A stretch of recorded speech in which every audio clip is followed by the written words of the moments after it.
Okay, boys and girls, I'm going to jump to number 4. Right now we're trying to find two equivalent ratios. So the current ratio is 9 to 11.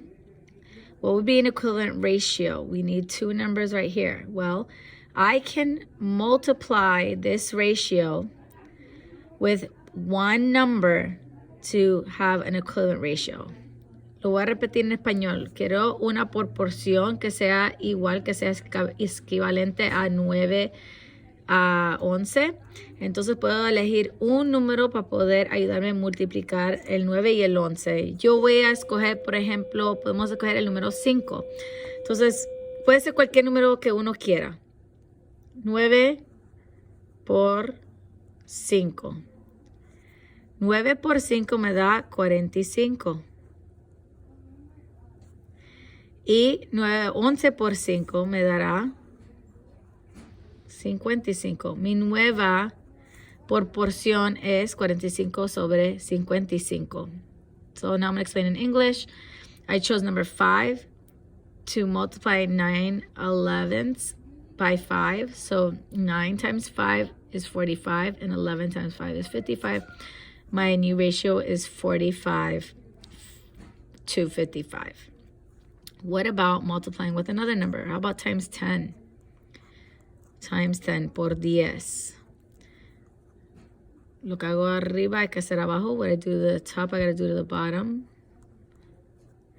So 9 times 10 is 90.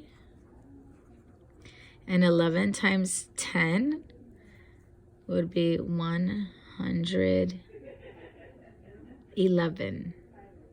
Am I right? Excuse me, 110. And there you go. Now, what about down here?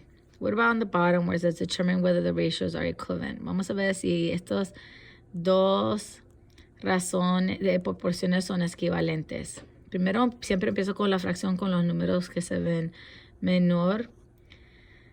Aquí tengo 4 y 7. Voy a empezar de este lado hacia los números que son mayor.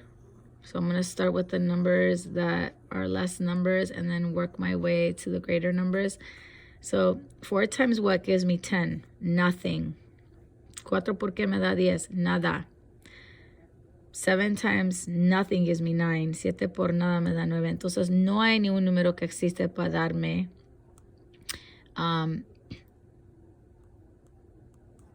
la fracción aquí. Okay. So la respuesta es que no son equivalentes. They cannot be equal because there's nothing that can multiply the 4 to give me 10 and the 7 to give me 9. Let's move on to an example that maybe can be a possible yes. Let's go down to number 10, el número 10. I'm going to start with the numbers that are the smaller numbers, los números que son menor, 2 de 7. Me pregunto, 2 multiplicado por cuánto me da 12? 2 times what can give me 12? 2 por, piensen, 2 por 6. 2 times 6 is 12. Can I do it down here? 7 times 6. 7 times 6 gives me 42. 7 por 6 me da 42. Quiere decir que sí, aquí se puede multiplicar con el mismo número arriba y abajo para darme la otra proporción o otra fracción. La respuesta que sí, yes. Son equivalentes, they are equivalent. All right, let's jump down to number 13 and 16. Here I have to find this variable, what belongs here in this space. They're giving it a letter.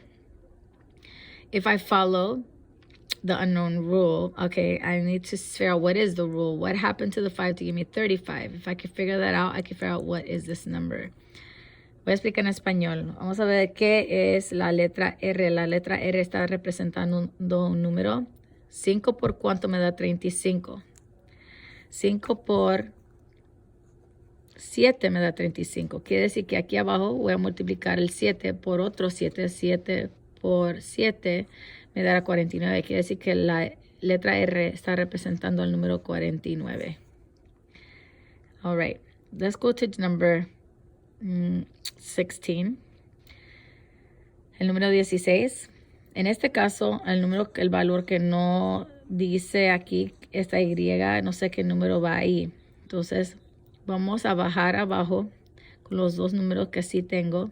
Y a ver si puedo preguntar qué le pasó a un número para darme el otro. Empiezo de lado con los números que son menores. I start on the side with a number that's less. I'm going to go to the denominators because I have both numbers and I can use this information to help me up here. 2 por 6 me daría 12. 2 times 6 will give me 12. Therefore, 9 times 6 will give me the answer. Entonces, como sé que 2 por 6 me da 12, 9 por 6 me va a dar esta respuesta. 9 por 6 son 54, quiere decir que la Y tiene el valor de 54. Muy bien. Gracias, chicos y chicas.